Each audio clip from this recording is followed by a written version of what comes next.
Look, number 1. Yes, sir. 2. Question 3. Two. Present, sir. 3. Present, sir. 4. Present, 5. Sir, I mean roll 3. 4. 5. Present, sir. 6. Present, sir. 7. Yes, sir. 8. Yes, sir. 9. Yes, sir. 10. Present, sir. 11. Yes, sir. 12.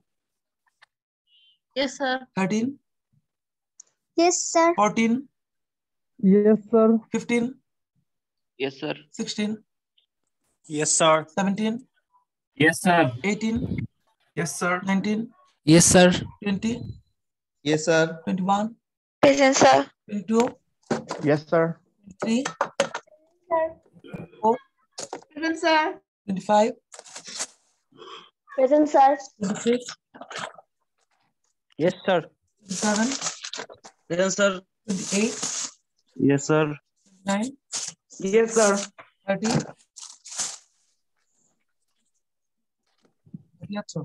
31. Yes, sir. 32. Yes, sir. 3. Yes, sir. 34. Yes, sir. 35. Yes, sir. 36. Yes, sir. 37. Yes, sir. 38. Present, sir. 39. 40. 41. Present, sir. 42. Yes, sir. 43. Yes, sir. 44. 45. Yes, sir. 45. 46. Yes, sir. 46. 47. Yes, sir. 47. 48.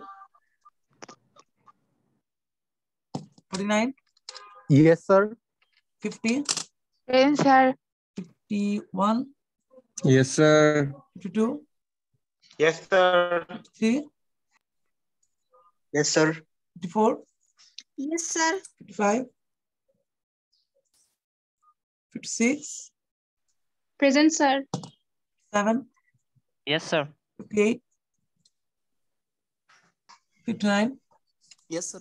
60. Yes, sir. 14 bachelor 18.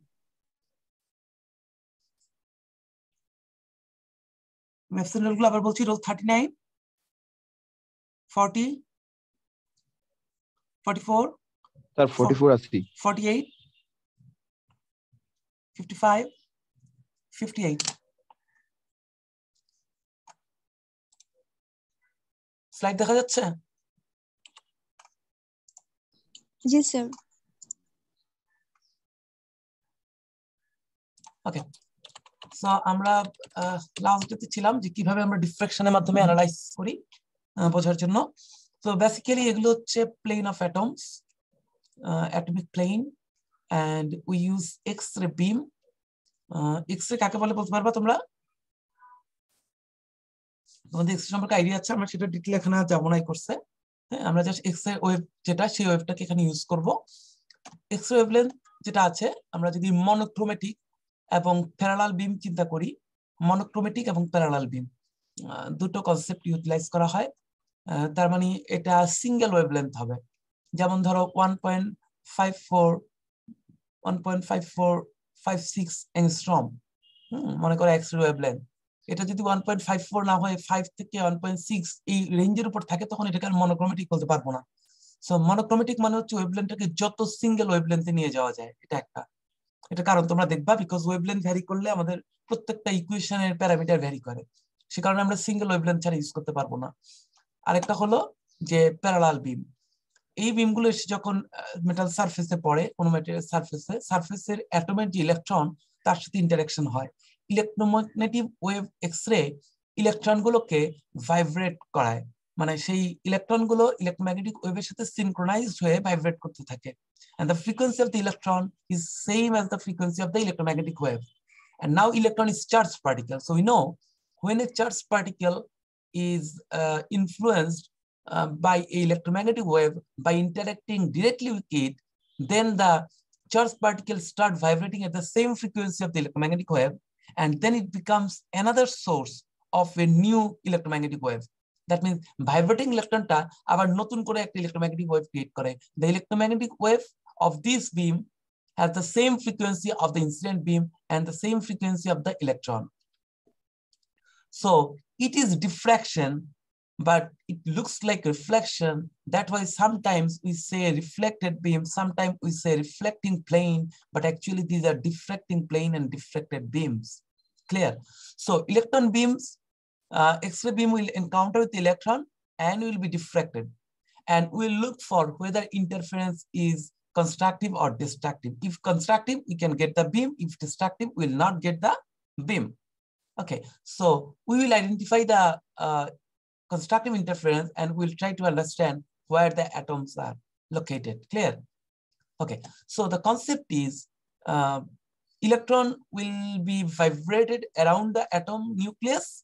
The nucleus is very, very heavy, and because of huge weight compared to the electron, the nucleus cannot be vibrated like the electrons. As a result, nucleus does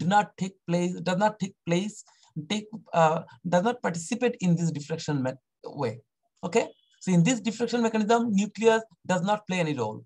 Only electron plays the role, and the electrons moves around the nucleus. So we think that these beams are diffracted from the center of the atoms. So these are the atomic position, and the beams are reflected from here. Now you see, for example, these are the incident beam. These are the incident beam on these atomic planes. They are diffracted like that. Now, if we consider these two planes, if we draw two perpendicular and these two draw line, you know these are wave front. তোমরা জানো সমদশা সম্পন্ন পড়েছো তোমরা HSC তে, right?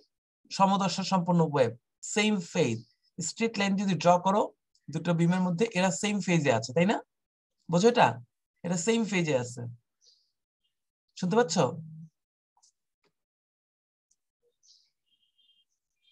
কারো কি কোনো question আছে পর্যন্ত?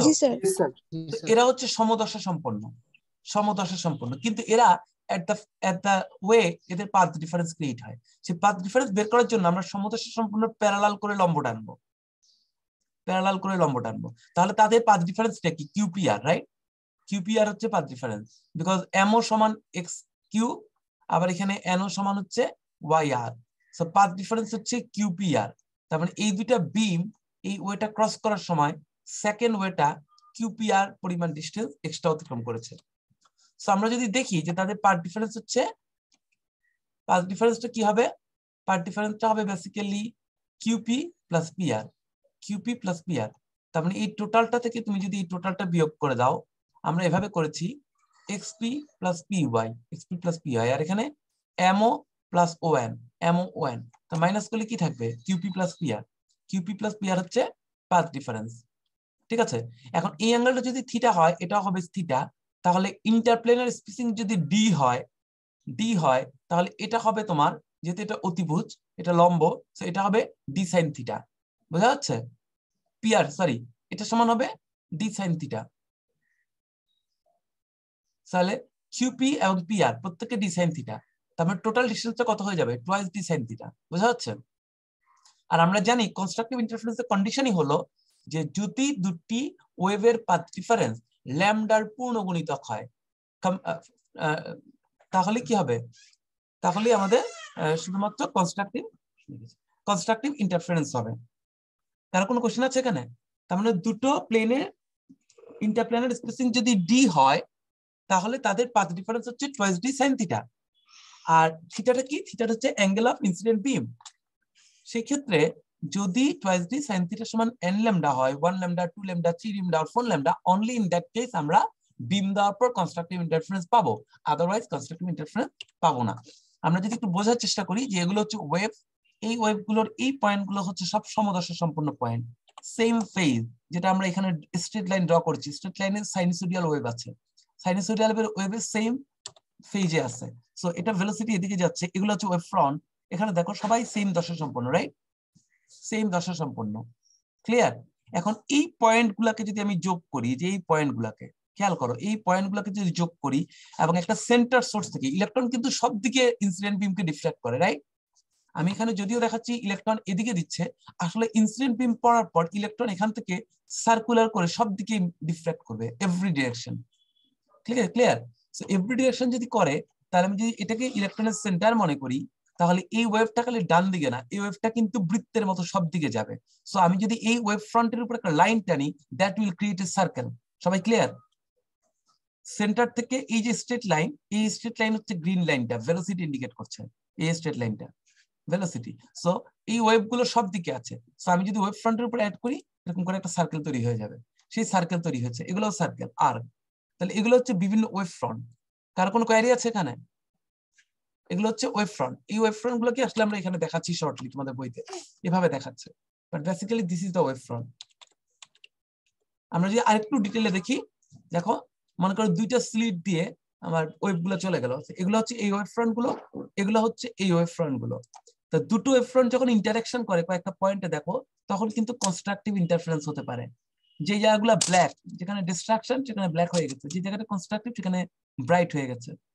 ঠিক আছে? সো এই যে পয়েন্টগুলো ইন্টারঅ্যাকশন করছে, ওইটা কি কিন্তু এখানে দেখানো হচ্ছে এইভাবে। এই পয়েন্টে কিভাবে ইন্টারঅ্যাকশন করতেছে আমি দেখাচ্ছি। এই রেটা এবং এই রেটা যদি সেম দশায় থাকে আসলে কি হবে, কিন্তু আমি আগেই বলেছি যে এই রেটা যেমন এখান দিয়ে আসছে, এই রেটা কিন্তু এই যে এই রেটা আবার এখান দিয়ে এসে এখান দিয়ে যাচ্ছে, অথবা আমরা বলছি এই দুইটা সেম দশা সম্পন্ন, রাইট? এই দশাটা তো এই দিকে না এসে এই রেটা তো এই পয়েন্ট থেকে ব্যাক করতেছে, রাইট? সো এই দুইটা সেম দশায় আছে, মানে এই দুইটা আসলে একই লাইনে ইন্টারঅ্যাক্ট করছে। সেই ছবিটাই এখানে বোঝা যায় এই জায়গাটায়, ওয়েভ ফ্রন্টটা এই জায়গায় এসেছে। সো দুইটা হচ্ছে ওয়ান ডাইমেনশনাল ফ্রিকোয়েন্সি ছবি। আমরা যদি এখানেও দেখি মনোক্রোমেটিক সিঙ্গেল লাইট সোর্স, দুইটা স্লিট দিয়ে যাচ্ছে, দেখো এই বরাবর গেল আর একটা পাথ ডিফারেন্স ক্রিয়েট করে গেল। এই পাথ ডিফারেন্স যদি n ল্যামডা হয় তাহলে কনস্ট্রাকটিভ ইন্টারফারেন্স হবে, যদি n ল্যামডা বাই 2 হয় তাহলে ডিস্ট্রাকটিভ ইন্টারফারেন্স হবে। ফিউচারে আমরা দেখব যে তাহলে বলতো ল্যামডা এবং ল্যামডা বাই 2 ছাড়া অন্য ভ্যালুগুলো যারা থাকে তাদের কি হবে বলতো, বলতে পারবা? Destructive interference. হ্যাঁ আমি দেব, বলো। কোশ্চেনটা আরেকবার একটু বলবেন? যাদের পাথ ডিফারেন্স ল্যামডা তারা কনস্ট্রাকটিভ ইন্টারফারেন্স দেয়, যাদের পাথ ডিফারেন্স ল্যামডা বাই 2 তারা ডিস্ট্রাকটিভ ইন্টারফারেন্স দেয়। তাহলে মাঝামাঝি গুলো কি হবে? তাদের মধ্যে এই লাইটের ব্রাইটনেসটা মাঝামাঝি থাকবে, একদম হাইয়েস্ট হবে না, বাট একটু ডার্ক হবে না, মাঝামাঝি। হ্যাঁ, বাট এক্স এর ক্ষেত্রে সত্যি কথা বললে আর কিচ্ছু থাকবে না, ল্যামডা ছাড়া বাকি সব ডিস্ট্রাকশন হয়ে যাবে। এটা আমরা পরবর্তী, এটা তোমাদের এই লেভেলের নাই, এটা বোঝানো বেশ কঠিন। এখানে একটু খেয়াল করো কনস্ট্রাকটিভ ইন্টারফারেন্স কিভাবে হচ্ছে। দেখো এটা ডিস্ট্রাকটিভ, কোন পয়েন্টে ডিস্ট্রাকটিভ দেখো, ব্লু আর এই কালারটা, এটা কনস্ট্রাকটিভ। আবার দেখো এই যে এই পয়েন্টটাতে ডিস্ট্রাকটিভ, দেখছো একজন পজিটিভ হবে নেগেটিভ হবে। আবার এখানে দেখো একজনের উপর পুরো পড়ে গেছে, কনস্ট্রাকটিভ। বাকি জায়গাগুলোতে কি কিছু হাইট পাওয়া যাচ্ছে, তাই না? খেয়াল করো এই জায়গাটায় কনস্ট্রাকটিভ, তার মানে এই জায়গাটা একটা সর্বোচ্চ পিক পাওয়া যাবে। এই জায়গাটায় ডিস্ট্রাকটিভ, মানে এই জায়গায় জিরো পিক পাওয়া যাবে। মাঝামাঝি জায়গাতেও কিন্তু পিক পাওয়ার কথা, তাই না? So at the end black এর মতোই একটা ছবি আমাদের পাওয়ার কথা ছিল, কিন্তু আমরা যদি ট্রুলি দেখি আমরা আলটিমেট এক্সরেটা পাবো এরকম, দেখছো? এটা হচ্ছে কনস্ট্রাকটিভ পিকের জায়গা, এটা হচ্ছে ডিস্ট্রাকটিভ পিকের জায়গা। মাঝামাঝি জায়গায় কি হালকা পিক আছে? নাই কিন্তু, দেখছো? সবাই কি ধরতে পারছো? কনস্ট্রাকটিভ পিকের জায়গায় হাইট আসছে, ডিস্ট্রাকটিভ পিকের জায়গায় হাইট আসে নাই। এই মাঝামাঝি জায়গাটা উচিত ছিল এভাবে উঠে যাওয়া, কিন্তু এটা তোমরা ফিউচারে দেখবা যে ক্রিস্টালাইট সাইজ যত ছোট হয় তত এই জায়গার পিকটা থাকে। ক্রিস্টালাইট সাইজ বড় হলে পার্শিয়াল ডিস্ট্রাকশনের জন্য কমপ্লিট ডিস্ট্রাকশন হয়। এখানে যে তোমরা উইথ দেখতে পাচ্ছ, এই উইথ ইন্ডিকেট করে ক্রিস্টালাইট সাইজটা ছোট। ক্রিস্টালাইট সাইজ যদি বড় হয় তাহলে এই পিকের কোনো উইডথই পাবা না, থিওরিটিক্যালি তোমরা শুধু কতগুলো স্ট্রেট লাইন পাবা। সেই স্ট্রেট লাইন হচ্ছে কনস্ট্রাকটিভ ইন্টারফারেন্সের জন্য, আর যেখানে কিছুই থাকে না দুই পিকের মিডল পয়েন্ট, সেটা ডিস্ট্রাকটিভ ইন্টারফারেন্সের জন্য। আর স্ট্রেট লাইনের পাশে যে একটু দেখতে পাচ্ছ, it's not for partial constructive interference, it is for partial interference, but it is basically due to failure of cancellation of partial constructive interference. Partial constructive interference টাকে পুরোপুরি নালিফাই করা যাচ্ছে না, সাধারণত ক্রিস্টালাইট সাইজ এটাকে নালিফাই করে। বোঝা যাচ্ছে? আমি আরেকটু শর্টলি যদি বলতে চাই, বেসিক্যালি দুটো প্লেনের মধ্যে যদি 0.9 ল্যামডা, 0.8 ল্যামডা বা 0.7 ল্যামডা হয়, আচ্ছা আমি তোমাদের একটু ছোট্ট এক্সাম্পল দিয়ে বুঝাই দিই। যদি 1 ল্যামডা হয় তাহলে তো কনস্ট্রাকটিভ, রাইট? ঠিক আছে। 0.5 ল্যামডা যদি হয় তাহলে হচ্ছে ডিস্ট্রাকটিভ। এখন মনে করো একটা জায়গায় হচ্ছে তোমার পয়েন্ট তোমার কত, আমরা যদি এভাবে চিন্তা করি যে 0.1 ল্যামডা পার ডিফারেন্স, ঠিক আছে? তাহলে 0.1 ল্যামডা যদি হয় তাহলে 9টা প্লেন নিচে গিয়ে 5টা প্লেন নিচে গিয়ে পার ডিফারেন্স কত? 0.5 ল্যামডা হবে না? জি স্যার। তার মানে পার ডিফারেন্সের কারণে এটা ইয়ে হয়ে যাবে। যদি 0.01 ল্যামডা হয় পার ডিফারেন্স দুইটা প্লেনের, তাহলে কতটা প্লেন নিচে গেলে তোমার ল্যামডা বাই 2 হবে? 50 প্লেন।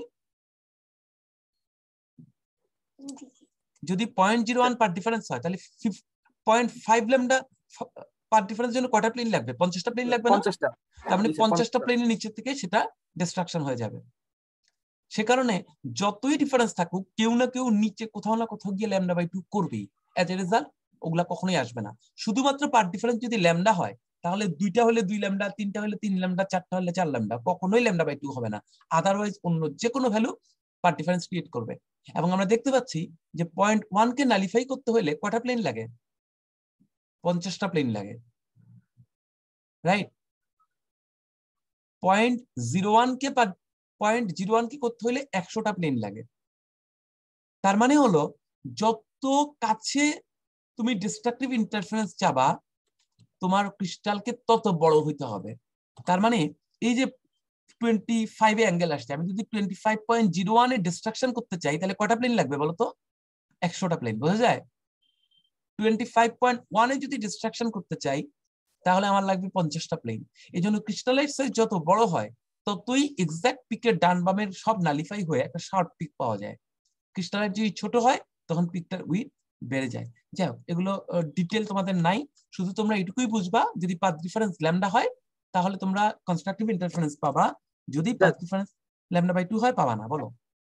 এখানে যে আমরা বললেন যে একদম পারফেক্ট মানে ল্যামডার একটা পারফেক্ট ইন্টিগ্রাল কোনো মাল্টিপল না হইলে আমরা মানে ডিস্ট্রাকটিভই পাবো। এইটা কি আমাদের ক্রিস্টাল স্ট্রাকচারের জন্য? আর এমনিতে যে নরমাল ইন্টারফিয়ারেন্স হয় ওইখানে এক্সট্রা করলে তো ওই নরমাল আমাদের যেরকম পাওয়ার কথা ওই রকমই পাবো। ব্যাপারটা কি এরকম? আমি তোমার কোশ্চেন বুঝি নাই, তোমার কোশ্চেনে কিন্তু গ্যাপ আছে, তুমি আবার কোশ্চেন রিপিট করো। স্যার আচ্ছা স্যার, প্রশ্নটা হলো যে আমি মানে এখানে যে আমাদের ল্যামডা 2 ল্যামডা 3 ল্যামডা এই এই মানে এই পার্টিকুলার লেন্থ গুলা বাদে অন্য যে কোনো সাইজের জন্য আমি ডিস্ট্রাকটিভ পাচ্ছি, এটা কি just because of the crystal structure নাকি এক্স-রে প্রপার্টির জন্য? আমার প্রশ্নটা এইটা যে এই প্রপার্টিটা কি এক্স-রে জন্য হচ্ছে নাকি ক্রিস্টাল স্ট্রাকচারের? ডিফ্রেকশনের তো এক্স-রে কোনো রিলেশন নাই। আমি যে মাত্র পড়াইলাম সেখানে তো আমি X-ray frequency, wavelength, X-ray colour এগুলো নিয়ে কোনো কথা বলি নাই। It's definition of diffraction. এখানে ক্রিস্টালেরও কিছু করার নাই। তাই এটা জাস্ট ক্রিস্টালের জন্য? নো, নট ফর ক্রিস্টালের জন্য, এটা ডিফ্রেকশনের জন্য। ডিফ্রেকশনের ডেফিনেশনই এটা ডিফ্রেকশনের জন্য। তুমি ক্রিস্টাল বাদ দাও, তুমি যদি তোমার ঘরের চাল চিন্তা করো যে তোমার 10 তলা বিল্ডিং আছে, হ্যাঁ 10 তলা বিল্ডিং এর ছাদ থেকে ডিফ্রেকশন করবা, still diffraction will follow the same mechanism. It's about diffraction. ডিফ্রেকশনের ডেফিনেশনই হলো দুইটা ওয়েভ যদি সেম ফ্রিকোয়েন্সি সেম ডেসে থাকে তাহলে কনস্ট্রাকটিভ হবে, রাইট? ডিফ্রেকশন বলে একটা ওয়েভ যদি এভাবে যায় আর একটা ওয়েভ যদি এভাবে যায় তাহলে ডিস্ট্রাকশন হবে, রাইট? ঠিক আছে। এখন ডিফ্রেকশন কি বলে? তোমরা দুইটা ওয়েভের জন্য শিখেছো ডিফ্রেকশন পার্শিয়াল হয় নাকি? তুমি কোশ্চেন করেছো, তোমাকে এখন অ্যান্সার বুঝতে হবে, বা যেটুকু কোশ্চেন করেছো কোশ্চেনের ধরন বুঝতে হবে, না হলে তো কোশ্চেন করে কোনো লাভ নাই। তোমার এটা একটা ওয়েভ, এটা একটা ওয়েভ, এটা কি পার্শিয়াল কনস্ট্রাকশন নাকি? জি স্যার। তুমি হয়তো মনে করছো যে এটা এরকম হওয়ার কথা, রাইট? তোমাদের এইচএসসি নলেজ দিয়ে বলো। জি স্যার। জি স্যার, একটা পার্শিয়াল একটা থাকার কথা, রাইট, পার্শিয়াল থাকার কথা। এই ডেফিনেশনটা তুমি দিচ্ছ অনলি ওয়েভ নাম্বার 1 এবং ওয়েভ নাম্বার 2 এর জন্য। আচ্ছা জি স্যার। কিন্তু যখন তুমি ওয়েভ নাম্বার 3 নিয়ে আসবা, ওয়েভ নাম্বার 4 নিয়ে আসবা, ওয়েভ নাম্বার 5 নিয়ে আসবা, ওয়েভ নাম্বার 6 নিয়ে আসবা, তখনই কিন্তু তোমার কি হবে? এই জায়গাগুলো সব ডিস্ট্রাকশন হয়ে যাবে। এটাই বলেছি। So it's definition of diffraction.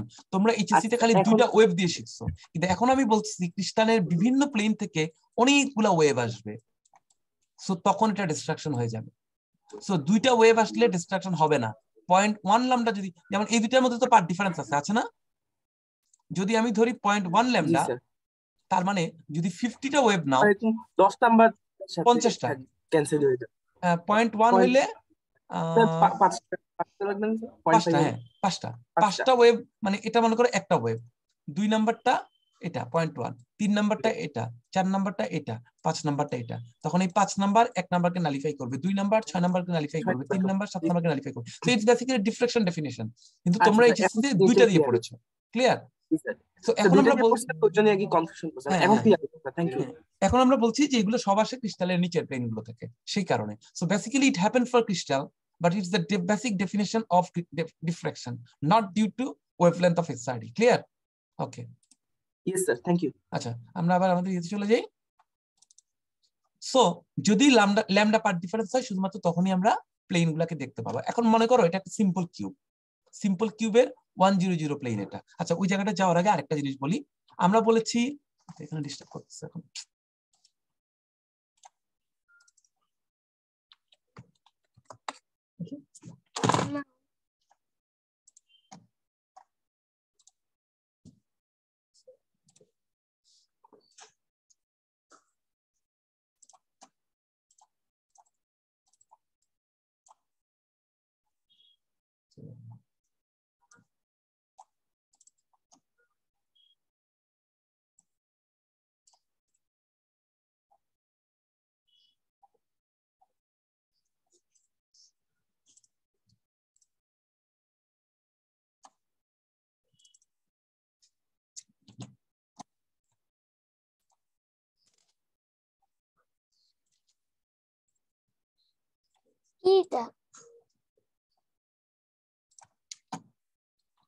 আচ্ছা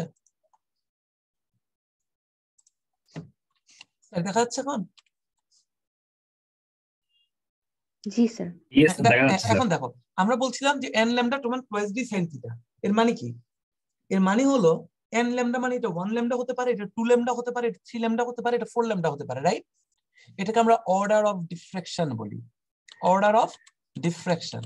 খেয়াল করো, আমরা বলেছি n ল্যামডা, n এর ভ্যালু যদি 1 হয় তাহলে পরপর দুইটা প্লেনের পার্ট ডিফারেন্স কত? একটা ল্যামডা।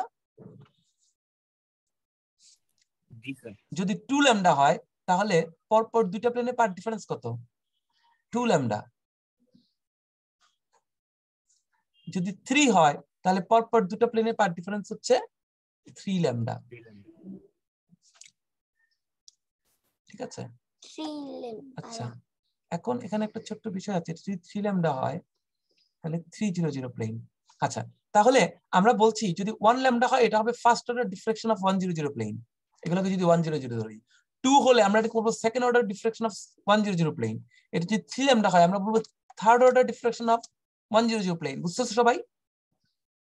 এটা যদি 4 ল্যামডা হয় আমরা বলবো fourth order diffraction of 100 plane. এই ডেফিনিশনটা কি clear? So 6th order diffraction of 100 plane মানে কি? 100 প্লেন দুটোর পার্ট ডিফারেন্স হচ্ছে কত? এক্স রে পার্ট ডিফারেন্স হচ্ছে 6 ল্যামডা, রাইট?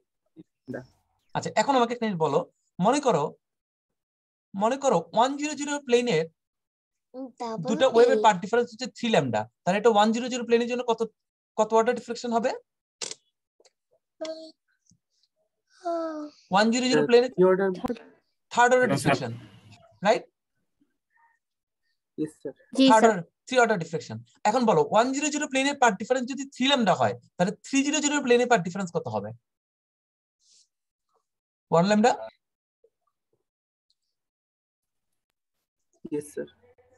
100 প্লেন হচ্ছে এই দুইটা, 30 প্লেন কি মাঝখানে 3 ভাগ করে আছে না? 1/3 ডিসটেন্স আছে, 1/3 আছে। সো যদি এই 100 এর মধ্যে পার্ট ডিফারেন্স যদি 3 ল্যামডা হয় তাহলে 300 পার্ট ডিফারেন্স কত? সিঙ্গেল ল্যামডা না? Single lambda, single lambda, single lambda. তার মানে থার্ড অর্ডার ডিফ্রাকশন অফ 100 এবং first order diffraction of 300 same কথা নাকি?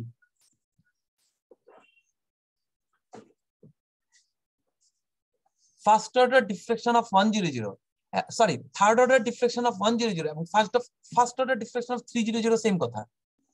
কারণ 100 প্লেনে যখন 3 ল্যামডা হয় তখন 300 তে 1 ল্যামডা হয়, আবার 100 প্লেনে যখন 2 ল্যামডা হয় তখন 200 এর জন্য হাফ ওয়েতে কি 1 ল্যামডা। তার মানে 100 এর জন্য সেকেন্ড অর্ডার হচ্ছে, 200 এর জন্য ফার্স্ট অর্ডার, 100 এর জন্য 5 অর্ডার হচ্ছে, 500 এর জন্য ফার্স্ট অর্ডার। তার মানে 100 এর জন্য n অর্ডার হচ্ছে NH, NK, NL প্লেনের জন্য first order diffraction. So basically তুমি second order, third order, fourth order না বলে শুধু ফার্স্ট অর্ডার ডিফ্রাকশন দিয়ে থিওরিটিক্যাল ক্যালকুলেশন করলেই হলো। কারণ second order, third order, fourth order, fifth order সব ডিফ্রাকশনই কোনো না কোনো প্লেনের first order diffraction. So that's why আমরা সেই কমপ্লেক্সিটি না গিয়ে, যদিও এটা n ল্যামডা হয়, আমরা n = 1 ধরে ক্যালকুলেশন করব, বিকজ সবগুলো ডিফ্রাকশনই কোনো না কোনো প্লেনের ফার্স্ট অর্ডার ডিফ্রাকশন। সো আমরা ডিফ্রাকশনের কন্ডিশনটা পড়েছি। এখন একটা ছোট্ট এক্সাম্পল দিলে তোমরা বুঝবা যে কিভাবে আমরা ক্রিস্টালোগ্রাফি ডিফারেন্সটা করি। যেমন দেখো এই জায়গাটায়, আচ্ছা এটা তোমরা এমনি ক্যালকুলেশন করলে বাইর করতে পারবা। এখানে ছোট কিছু বিষয় আছে, সেটা হচ্ছে n ল্যামডা সমান কি twice D sin theta. sin থিটার সর্বোচ্চ ভ্যালু কত হতে পারে? 1, রাইট? Yes, sir. তাহলে n lambda is less than twice D. n lambda is less than twice D, because n lambda যদি টুয়াইস ডি চেয়ে বড় হয় তাহলে sin থিটার ভ্যালু কি হয়ে যাবে? n lambda is less than twice D, right? যেহেতু sin থিটা 1 অথবা 1 এর চেয়ে ছোট, সো টুয়াইস ডি কে গুণ করলে n ল্যামডাটা ছোট হয়ে যাবে। So n lambda cannot be greater than twice d. In that case sin theta has to be greater than 1. So since sin theta cannot be greater than 1, n lambda must be less than twice d, অথবা lambda must be twice d। তার মানে wavelength কে অবশ্যই ক্রিস্টালে ইন্টারপ্ল্যানার spacing এর হাফের থেকে ছোট হতে হবে। Clear? lambda is less than twice d। d হচ্ছে ইন্টারপ্ল্যানার স্পেসিং। ক্রিস্টালে ইন্টারপ্ল্যানার স্পেসিং কত? 3 lambda, 3 অ্যাংস্ট্রম, 4 অ্যাংস্ট্রম, 5 অ্যাংস্ট্রম, এরকম, এর চেয়ে বেশি তো না। ঠিক আছে? বলা হচ্ছে ওয়েভলেন্থ হতে হবে টুয়াইস ডি থেকে ছোট। এই কারণেই তুমি এক্স-রে দিয়ে ডিফ্রাকশন করতে পারবা, তুমি ভিজিবল লাইট দিয়ে ডিফ্রাকশন করতে পারবা না। ভিজিবল লাইটের ওয়েভলেন্থ হচ্ছে 400 থেকে 700 ন্যানোমিটার, রাইট? সো ওটা দিয়ে তুমি ডিফ্রাকশন করতে পারবা না, কারণ ডিফ্রাকশন করতে হলে এক্স-রে লাগবে। কেন? বিকজ এক্স-রে এর ওয়েভলেন্থ হচ্ছে আমাদের টুয়াইস ডি থেকে ছোট। এজন্য আমরা এক্স-রে দিয়ে ডিফ্রাকশন করতে পারি, আমরা নিউট্রন ডিফ্রাকশন করতে পারি, আমরা ইলেকট্রন বিম দিয়ে ডিফ্রাকশন করতে পারি, কিন্তু আমরা ভিজিবল রে দিয়ে ডিফ্রাকশন করতে পারবো না, আমরা আল্ট্রাভায়োলেট রে দিয়ে করতে পারবো না, আমরা মাইক্রোওয়েভ দিয়ে ডিফ্রাকশন করতে পারবো না, বিকজ তাদের ওয়েভলেন্থ হচ্ছে টুয়াইস ডি চেয়ে অনেক বড়। আবার আরেকটা জিনিস চিন্তা করো, ডি যদি কনস্ট্যান্ট হয়, ল্যামডা যদি ছোট হয়, থিটা ছোট হতে থাকবে না কন্টিনিউয়াসলি? বুঝা যায়? জি স্যার। তো ডি যদি ফিক্স থাকে, ল্যামডা ছোট হবে, থিটা তত ছোট হবে। আর থিটা ছোট হলে কি আমার ইনসিডেন্ট বিম এবং ডিফ্লেক্টেড বিম সব কি ক্রিস্টালের প্লেনে প্যারালাল হয়ে যাবে না? থিটা যদি 0.1 ডিগ্রি বা 0.01 ডিগ্রি বা 0.05 ডিগ্রি হয়ে যায়, থিটা যদি ছোট হয়, রেগুলার সব প্লেনে প্যারালাল হয়ে যাবে, তখন এই অ্যাঙ্গেলগুলোকে মেজার করা খুব ডিফিকাল্ট হয়ে যাবে। তো সে কারণে ল্যামডা যদি খুব ছোট হয় তাহলে ডিফ্লেকশন পিককে আইডেন্টিফাই করা ভেরি ডিফিকাল্ট, আর ল্যামডা যদি খুব বড় হয় তাহলে ডিফ্লেকশন পসিবল না। এই কনসেপ্টটা মাথায় রাখতে হবে, এটা একটা বিষয়। দ্বিতীয় বিষয় হলো 100 প্লেনের জন্য কত অর্ডার ডিফ্লেকশন পসিবল, এটা এখান থেকে বের করা সম্ভব? আমি যদি ডি এর ভ্যালু জানি, তাহলে n এর ভ্যালু 1 বসাও, থিটা ক্যালকুলেট করো, n এর ভ্যালু 2 বসাও, থিটা ক্যালকুলেট করো, n এর ভ্যালু 3 বসাও, থিটা ক্যালকুলেট করো। একটা সময় কি n lambda value twice D চেয়ে বড় হয়ে যাবে না? তার মানে তার চেয়ে বড় ডিফ্লেকশন আর পসিবল হবে না। এখানে ক্যালকুলেশন করে দেওয়া আছে, বইতে দেখবা। মনে করো theta equal to sin inverse n lambda by twice D.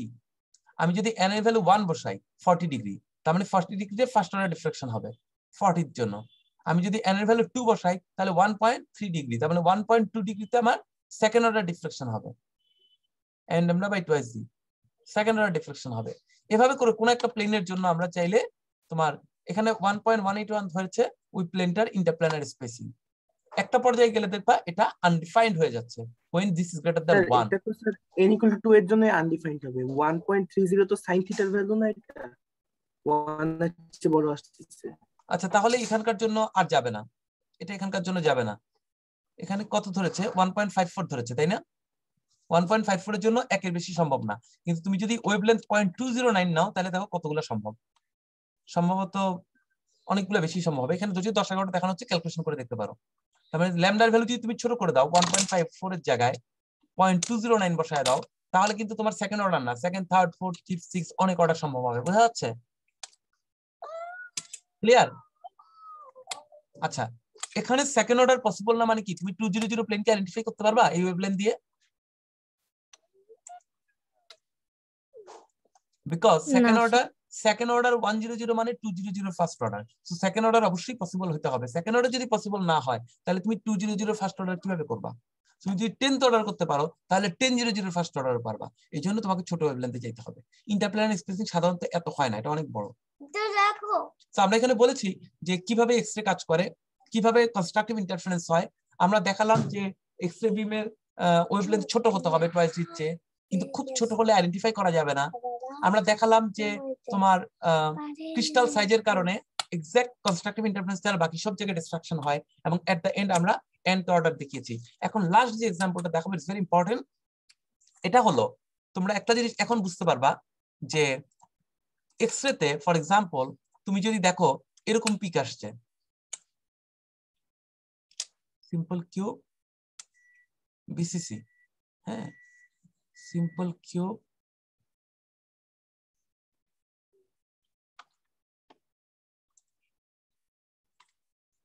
এভাবে আসছে, এটার মানে হচ্ছে যে সিম্পল কিউব, ঠিক আছে। যদি দেখো গ্যাপে গ্যাপে আসছে তাহলে বুঝবা এটা বিসিসি। যদি দেখো 3 নাম্বার 5 নাম্বার আসছে, 7 নাম্বার আসছে, 11 12 নাম্বার আসছে, পেয়ার, সিম্পল একটা এক্সাম্পল দিলাম, তাহলে বুঝতে হবে এটা এফসিসি। বোঝা যাচ্ছে?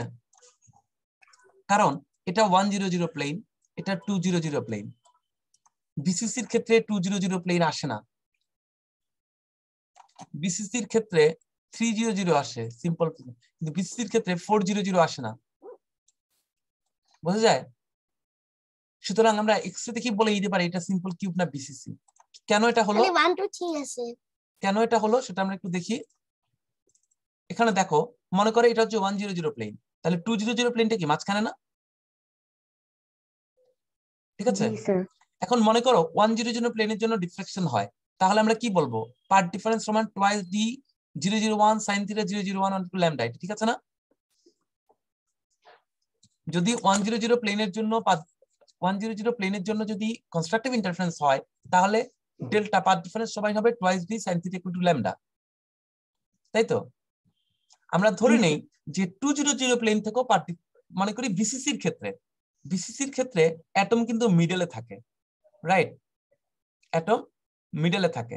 অ্যাটম যখন মিডলে থাকে আমরা যদি ধরে নেই যে তখন এটা একটা 200 প্লেন, এটাও 200 প্লেন, এটাও 200 প্লেন, তাহলে আমি ধরে নিই তখন তিনটা প্লেন থেকেই তোমার ওয়েভলেন্থ আসবে, ডিফ্রাকশন হবে। তাহলে তখন ডেল্টা সমান কি হবে? টুয়াইস ডি 200 sin θ 001 সমান ল্যামডা। খেয়াল করো এখানে ছিল প্লেন 100 প্লেনের স্পেসিং, আর এখানে হচ্ছে 200 প্লেনের স্পেসিং। বিম কিন্তু একই বিম পড়তেছে θ 001 অ্যাঙ্গেলে। তা আমরা বলছি যে 100 প্লেন থেকেও ডিফ্রাকশন হয়, মানে প্রথম আর দ্বিতীয়টা মিলে, 1 আর 3 নাম্বার মিলে। আবার বলছি 200 থেকে যদি ডিফ্রাকশন হয় তাহলে 1 এবং 2 থেকেও কি হবে? কনস্ট্রাকটিভ ইন্টারফারেন্স হবে। সো দুই ক্ষেত্রেই এই দুইটা ইকুয়েশনকে ফুলফিল করতে হবে, রাইট? বোঝা যায়? সো 100 প্লেন মানে প্রথম এবং থার্ড প্লেন থেকে যদি ডিফ্রাকশন হতে হয় তাহলে এই ইকুয়েশনটা স্যাটিসফাইড হতে হবে।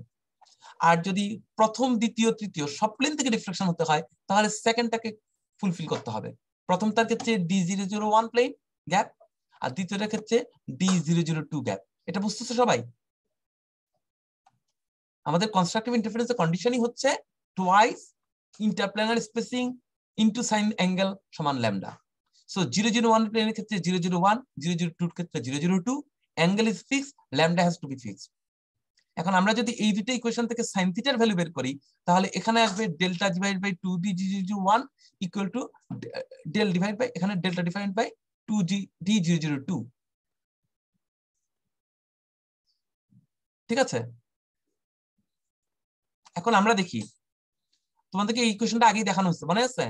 dh সমান a divide by √h² k square l square. তা g001 হলো hkl 001 বসাও, তাহলে a বাই 001 সমান a, আর d002 হচ্ছে a বাই 004, a বাই 2। আমি থিওরিটিক্যালিও বলতে পারি 100 প্লেনের স্পেসিং যদি a হয় তাহলে 002 প্লেনের স্পেসিং কি a বাই 2 হবে না? অর্ধেক। সেটাই দেখা যাচ্ছে, একটা a হইলে একটা a বাই 2। তাহলে এটা যদি a হয় টুয়াইস a, আর এটা যদি a বাই 2 হয় 2 ইনটু a বাই 2, তাহলে ইকুয়েশন সেট করলে দেখবা del equal to lambda by 2। তার মানে হলো যদি দুইটা ক্রিস্টালোগ্রাফিক প্লেনের মাঝখানে 002 প্লেন থাকে, বিসিসি স্ট্রাকচার হয়, তাহলে প্রথম এবং এই প্লেন এই দুইটার মধ্যে পাথ ডিফারেন্স যখন ল্যামডা হয় তখন প্রথম প্লেনের সাথে মাঝখানে প্লেনের পাথ ডিফারেন্স λ/2 হয়। ফলে তোমার 002 প্লেন থেকে কোনো ডিফ্রাকশন আসে না। কেন আসে না বুঝছো? এই অ্যাটমটা মিডলে বসে যাওয়ার কারণে। এই প্লেন এবং এই প্লেনের মধ্যে পাথ ডিফারেন্স হবে ল্যামডা, সেটা ঠিক আছে, কিন্তু এই প্লেনের সাথে সেন্টারের পাথ ডিফারেন্স λ/2, সেন্টারের সাথে নিচের প্লেনের ডিফারেন্স পাথ ডিফারেন্স 2। এই কারণে বিসিসির ক্ষেত্রে 002 প্লেন থেকে কোনো পাথ ডিফারেন্স কোনো ডিফ্রাকশন আসবে না, কিন্তু সিম্পল কিউবের ক্ষেত্রে কিন্তু আসবে। বোঝা যাচ্ছে? সিম্পল কিউবের ক্ষেত্রে আসবে, কারণ সিম্পল কিউবের ক্ষেত্রে এটা যদি 100 প্লেন হয়, 200 প্লেনটা দেখতে এরকমই, রাইট? এটা 100 হইলে এটা 200, কিন্তু বিসিসির ক্ষেত্রে এটা যদি 100 হয়, 200টা হচ্ছে মিডলে বসে, বিসিসি বডি সেন্টার কিউব। এ কারণে এই জায়গার এবং এই জায়গার ডিফারেন্সটা λ/2 হয়ে যায়, কিন্তু এখানে যেখান থেকেই আসো সবার পার ডিফারেন্স λ/2 হয়।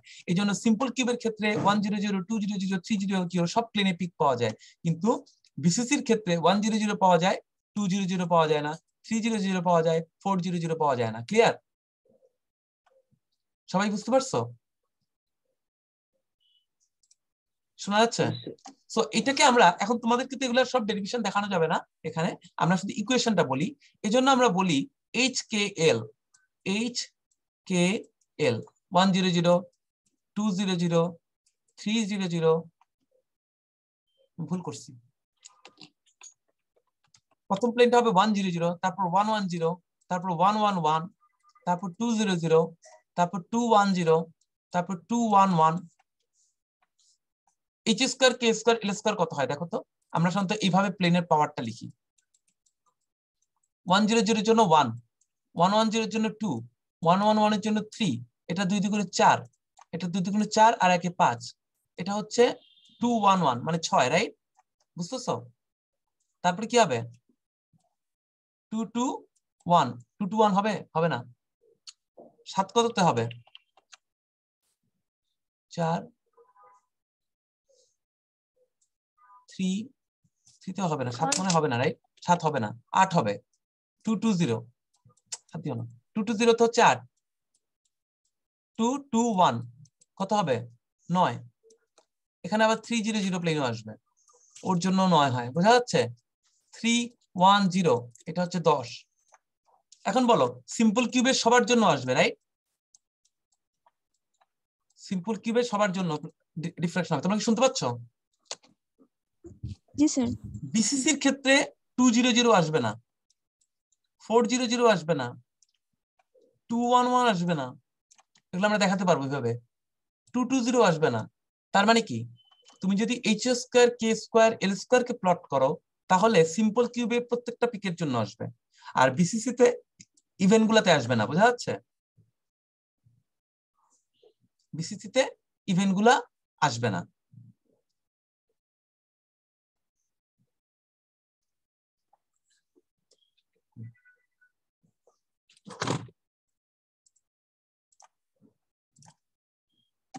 আমরা যদি এখানে একটা জিনিস দেখি, সেটা হলো আমাদের n ল্যামডা সমান কি 2 sin θ না? জি স্যার। আর d এর সাথে রিলেশন আছে h² k² l², দেখছো? সো তুমি যদি দুইটা ইকুয়েশনকে মিট করো একসাথে তাহলে দেখবা যে sin θ is proportional to h² k² plus l², sin θ is proportional to h² k² plus l²। তার মানে আমরা জানি দুইটা ইকুয়েশন, একটা হচ্ছে n ল্যামডা সমান হচ্ছে 2d sin θ, আর একটা হচ্ছে d এর ইকুয়েশন জানি। এটা দেখালে দেখা যায় n lambda is proportional to h² plus k² plus l²। যদি তাই হয় তাহলে আমরা যদি x এর পিক গুলাকে এরকম চিন্তা করি, তার মানে এটা হচ্ছে h² k² l² সমান 1, এটা হচ্ছে h² k² l² সমান 2, এটা হচ্ছে h² k² l² সমান 3, এটা h² k² l² সমান 4, এভাবে করে এই ভ্যালুগুলো থাকে। বোঝা যাচ্ছে? তাহলে এটা কত? 100 প্লেন, এটা 110 প্লেন, এটা 111 প্লেন, এটা 200 প্লেন, 2 দুগুণে 4, এটা 210 প্লেন, 2 স্কয়ার 1 স্কয়ার 5, এটা 211 প্লেন। বোঝা যাচ্ছে? আমরা অলরেডি দেখেছি সিম্পল কিউবে সবগুলা পিক পাবা, আর বিসিসি তে কোথায় পাবা? এখানে পাবা, এখানে পাবা, এখানে পাবা, এখানে পাবা। সবাই ক্লিয়ার? তাহলে দেখো একটা প্যাটার্নের দিকে তাকাইলে যদি তুমি দেখো অল্টারনেট মিসিং আছে, তাহলে তুমি কি বুঝবা? এটা খুব সিম্পলি যদি এক্সাম্পল দিই, যদি বলি যে এটা একটা সিম্পল কিউবের একটা বিসিসি, তাহলে ইজিলি বুঝতে পারবে না কোনটা সিম্পল কিউব কোনটা বিসিসি? জি স্যার। হ্যাঁ, সো আমরা আলাদা করতে পারবো। কিন্তু এখানে একটা ছোট্ট কোশ্চেন আছে। কোশ্চেনটা হলো, আমি যদি তোমাকে এরকম একটা এক্সআরডি পিক দেই, তুমি বলো অল্টারনেট মিসিং আছে না নাই, এটা কি বোঝার কোনো সুযোগ আছে?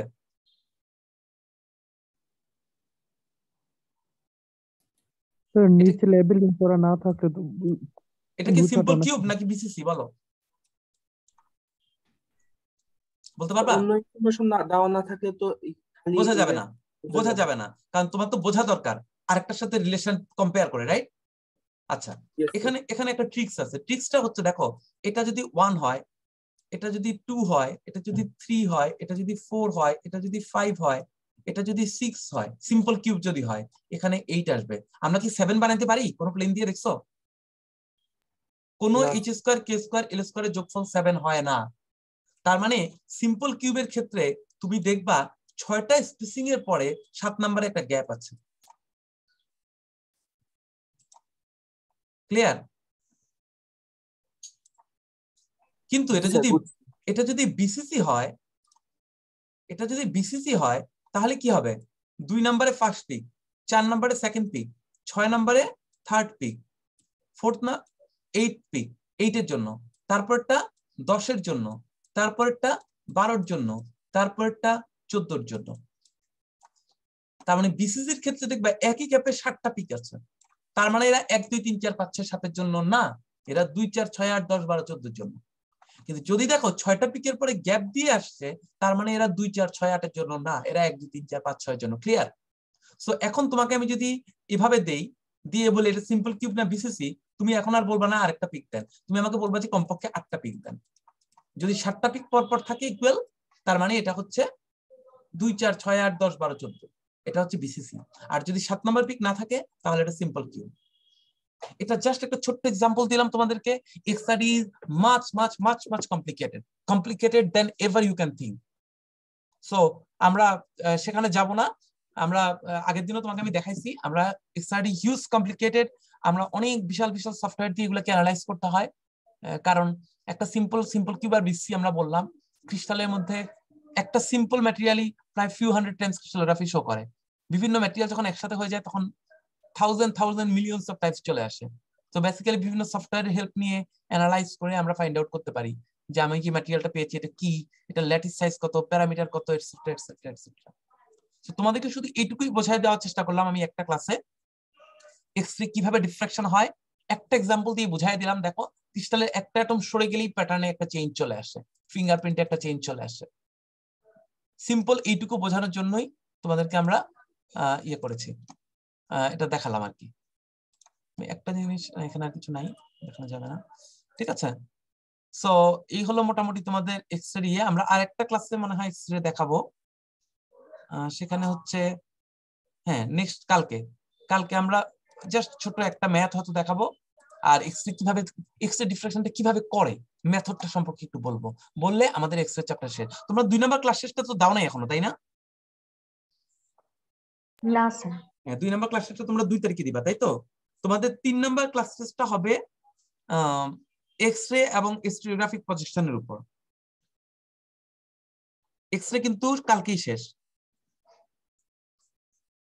এটার উপরে তোমাদের 3 নম্বর ক্লাস টেস্ট হবে whenever you like, যখন তোমরা ক্লাস টেস্টটা দিতে চাও, ঠিক আছে? কারো কিছু বলার আছে?